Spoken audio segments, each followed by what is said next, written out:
Bonjour, mon nom est Dr Valérie Julie Brousseau. Je suis otorhinolaryngologiste et chirurgienne cervico-faciale.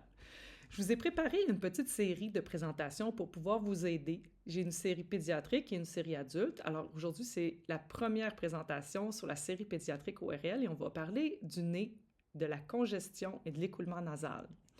Donc, je suis ORL, j'ai une formation en biologie moléculaire et j'ai fait ma médecine et ma spécialité à McGill. J'ai aussi une formation en études scientifiques, épidémiologie, santé publique à l'Université d'Harvard et un certificat en administration à Harvard aussi. Dans mon parcours professionnel, je fais des stages au Cleveland Clinic, à Johns Hopkins et j'ai travaillé en région pendant 10 ans. J'ai été chef de département pendant 5 ans et je suis maintenant en pratique privée dans une clinique que j'ai créée spécifiquement pour les soins ORL depuis 2018. Aujourd'hui, je vous parle un peu d'anatomie pour commencer. Ensuite, je vous parle des types de problèmes et conditions qui sont liés à l'écoulement nasal. Je vous parle de quoi faire, quoi pas faire pour les traiter et surtout, très important, quand consulter pour éviter les problèmes. Un peu d'anatomie. L'enfant, les voies respiratoires nasales, lorsqu'on a des poupons, ça va être très petit, c'est 2 à 3 mm. Donc, ça a la tendance de bloquer très facilement. Les voies respiratoires nasales, qui commencent au bout du nez, vont aller vers ce qu'on appelle le pharynx, qui est constitué de 3 sections. Dans le haut, du haut jusqu'au-dessus du palais, ça s'appelle le nasopharynx. C'est là qu'on va retrouver l'ouverture de la trompe de Stache et les adénoïdes, dont je vais vous parler plus tard. Ensuite, la deuxième partie du pharynx, c'est l'oropharynx. C'est la section qui est située entre le palais et la base de la langue. C'est là qu'on va retrouver les amygdales linguales et les tissus lymphatiques du pharynx postérieur. Et on a ensuite l'hypopharynx, qui est du bas de la base de la langue jusqu'en haut du larynx. Au point de vue de l'anatomie de l'enfant, on dit que c'est très rare d'avoir des sinusites chez l'enfant, même si lorsqu'on en a, ça peut être particulièrement grave. Pourquoi? Parce que lorsque l'on est, on est avec très peu de sinus. Il y a de tout petits sinus au niveau de la région maxillaire, donc de la joue, et ethmoïdale, qui est située entre les deux yeux en haut du nez. Et ces petites cellules-là aériennes, lorsqu'on respire, vont tranquillement s'aérer et s'agrandir jusqu'à l'âge de 20 ans. Donc, au fil du temps, si on a une bonne respiration nasale, on va pouvoir développer une anatomie sinusale et aussi un profil du visage qui vont être adéquats. Si on n'a pas suffisamment d'air qui passe par notre nez, on peut avoir un développement qui sera anormal, donc une hypoplasie, un petit développement insuffisant des sinus, qui va aussi avoir un effet au niveau de l'occlusion, au niveau du profil du visage et au niveau à long terme, non seulement esthétique, mais aussi potentiellement fonctionnel. Je voudrais passer un petit mot sur les adénoïdes, puisqu'on parle d'écoulement nasal. C'est très important de savoir c'est où les adénoïdes, aussi appelés végétation. Donc d'abord, les adénoïdes sont localisés dans la partie haute du pharynx, dans le nasopharynx, c'est-à-dire à la fin du nez, juste devant l'oreille. Et c'est un tissu lymphatique, donc un tissu qui s'apparente au tissu des ganglions, qui contribue à le développement du système immunitaire, mais qui ne lui est pas essentiel. Donc, c'est-à-dire que si on doit les enlever, ça n'affecte pas le système immunitaire de la personne, son immunité, mais qui va réagir aux infections bactériennes et virales et de façon naturelle durant un certain âge, donc mettons entre l'âge de 2 à 6 ans, va procéder à croître puis à involuer, c'est-à-dire à rétrécir. Le problème associé avec les adénoïdes n'est pas seulement de l'écoulement nasal et de la congestion, qui eux, par eux-mêmes, peuvent poser des ronflements puis des troubles d'apnée du sommeil, mais aussi qu'elles se situent juste à côté de la trompe de Stache.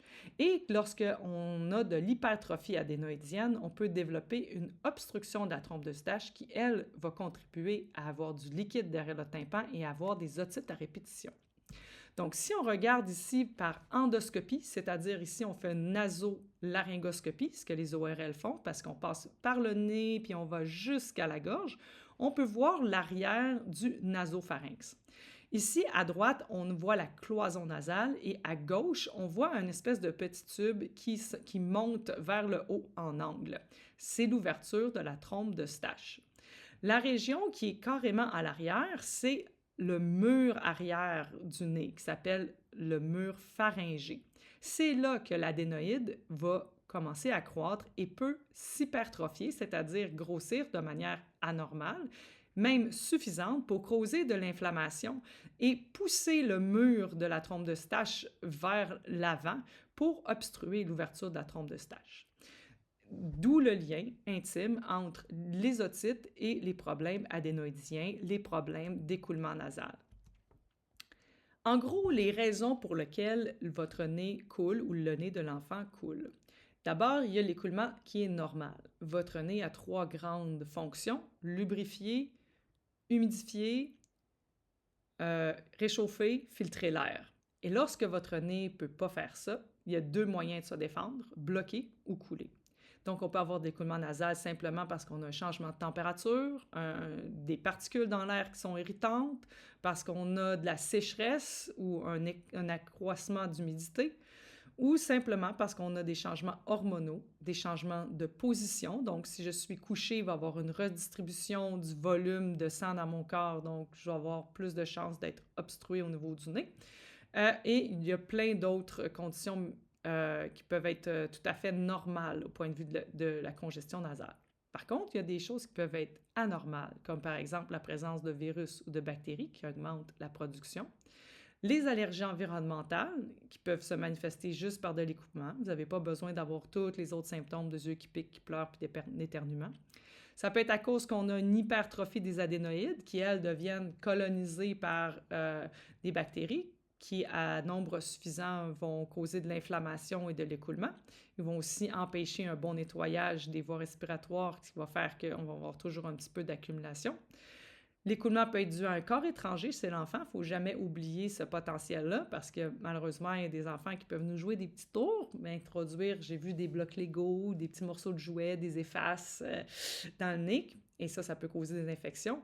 Ou le nez peut tout simplement avoir beaucoup de difficultés à se nettoyer, l'enfant peut avoir de la difficulté à se moucher et comme il y a une accumulation de sécrétions, il peut y avoir une colonisation bactérienne qui se crée avec l'inflammation chronique et ça crée un cycle vicieux, donc si on peut ainsi dire, parce que l'accumulation de sécrétions est colonisée, ça cause plus de sécrétions parce qu'on est colonisé et là, vu qu'on ne se mouche pas comme il faut, bien, ça s'accumule.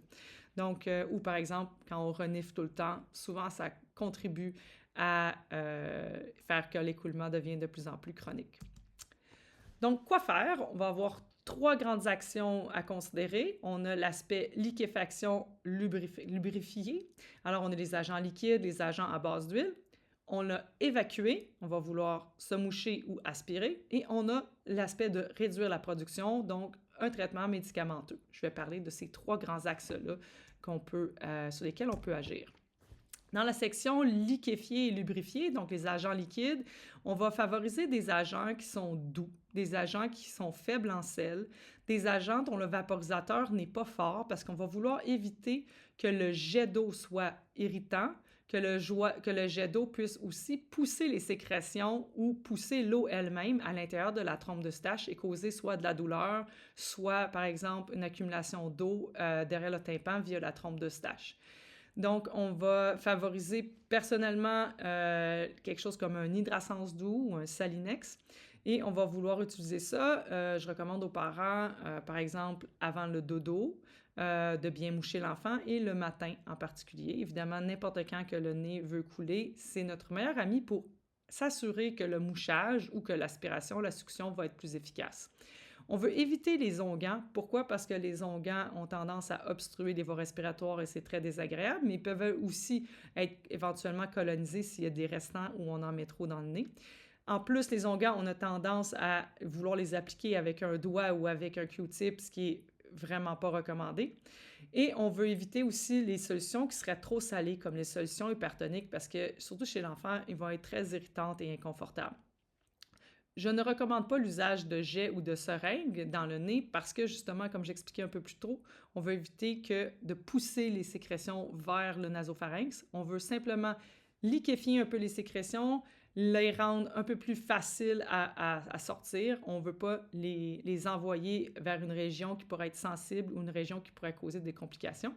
Et finalement, On va vouloir utiliser ces vaporisateurs-là, ces lubrifiants-là, dans une position idéalement assise ou debout. On va vouloir éviter d'utiliser la position couchée parce que lorsqu'on est couché, évidemment, ça va tout s'en aller dans l'arrière-gorge et ça peut aussi se situer dans le nasopharynx, encore une fois, aller irriter l'ouverture de notre trompe de Staph ou se loger dans l'oreille.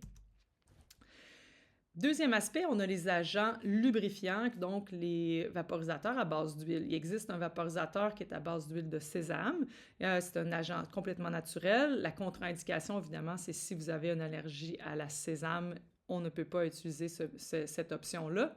Par contre, il peut y avoir d'autres options juste à vérifier avec votre professionnel de la santé. Je recommande d'utiliser ce vaporisateur-là, particulièrement lorsqu'on a des gales, ou ce que les enfants se jouent dans le nez, ou ce qu'on a eu des saignements de nez, et aussi avant le dodo en hiver, parce que durant la nuit, c'est là souvent qu'il y a beaucoup de sécheresse qui s'installe avec les systèmes de chauffage, et évidemment, peut-être avant de partir à l'école ou à la garderie. On veut éviter de lubrifier le nez avec des agents à base de vaseline parce que la vaseline contient évidemment du pétrole et c'est un irritant pour les muqueuses qui peuvent causer des maladies de la muqueuse. On veut aussi éviter de respirer l'huile. Donc, on veut vraiment que l'huile reste juste dans le nez. Donc, je recommande de l'envoyer vers la cloison nasale. Et ça va prévenir les gales, traiter la région qui est le plus propice à s'assécher, qui est la cloison nasale. Et on va vouloir simplement tapoter le nez et essuyer en dessous gentiment pour ramasser les restants d'huile qui va couler. L'avantage d'un lubrifiant qui est à base d'huile, que ce soit chez l'adulte ou l'enfant, c'est qu'il ne s'évapore pas. Il reste dans le nez, contrairement à l'eau qui s'évapore.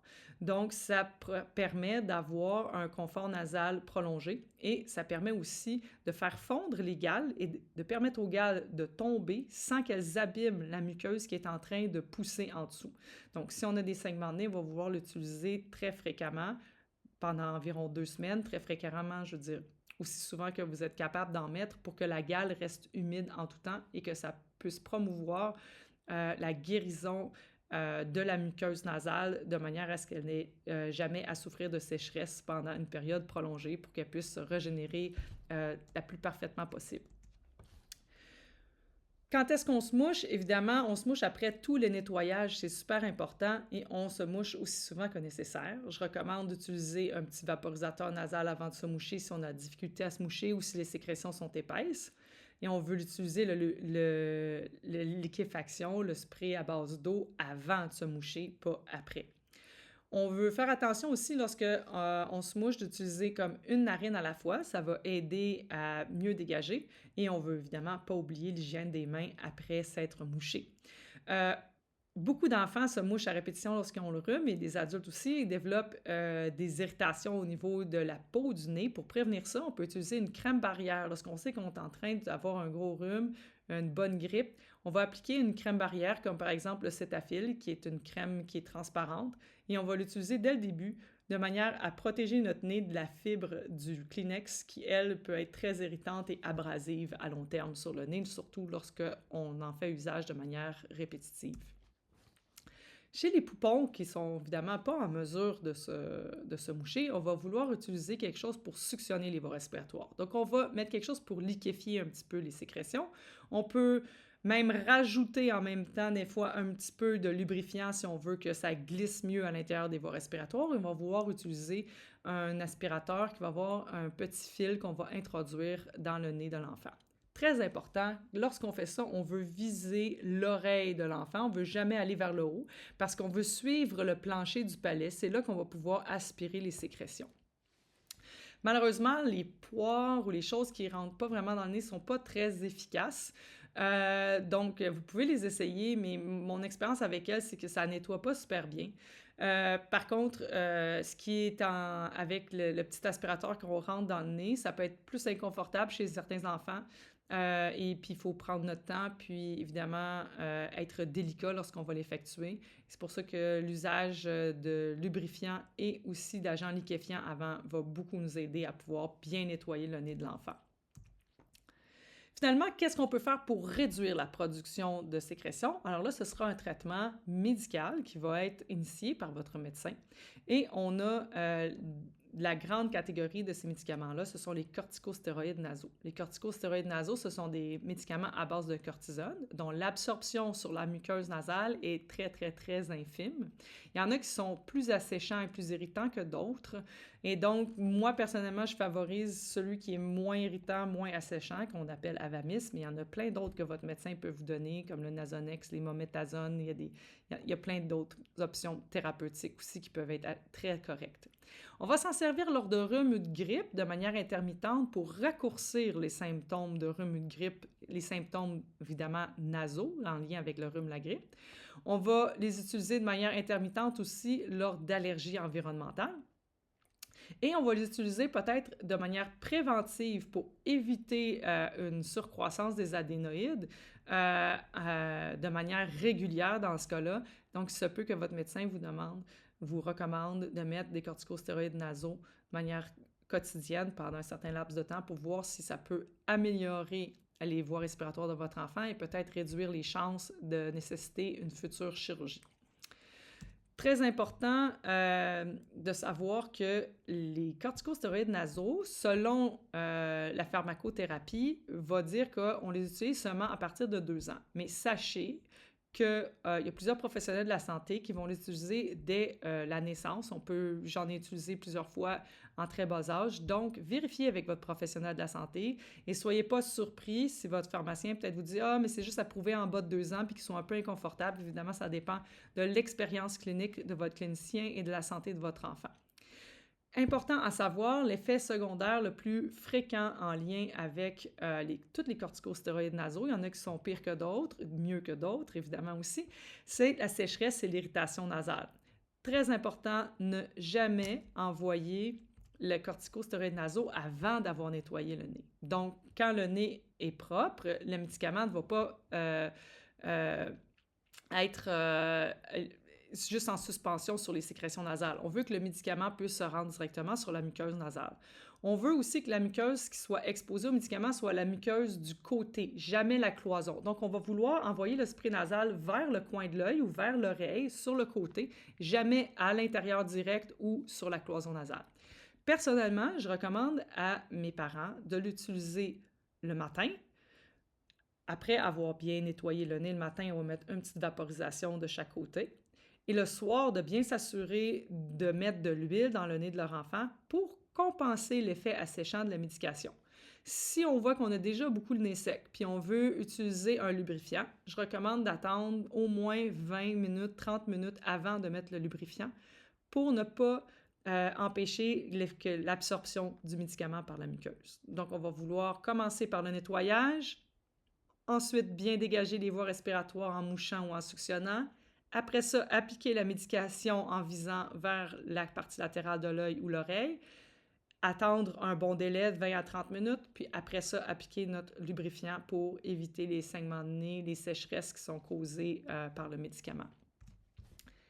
Qu'est-ce qu'on ne veut pas faire?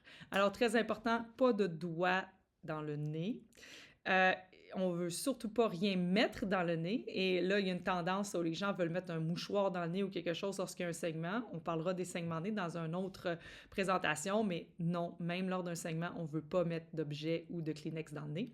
On veut éviter de gratter les gales et de les arracher. Alors, j'appelle ça le syndrome du sac de chips qui finit pas, c'est-à-dire qu'on a des petites gales qui sont comme des petites chips, on enlève, ça cause l'irritation, ça fait un autre gale, on enlève l'autre gale et de fil en aiguille, on se ramasse avec tout plein de gales puis des gales gigantesques. Ce qu'on va vouloir faire, c'est utiliser un lubrifiant, ça va pouvoir soulager l'envie d'arracher les gales, ça va éviter la création de gales, ça va faire fondre des gales si on l'utilise évidemment de façon régulière.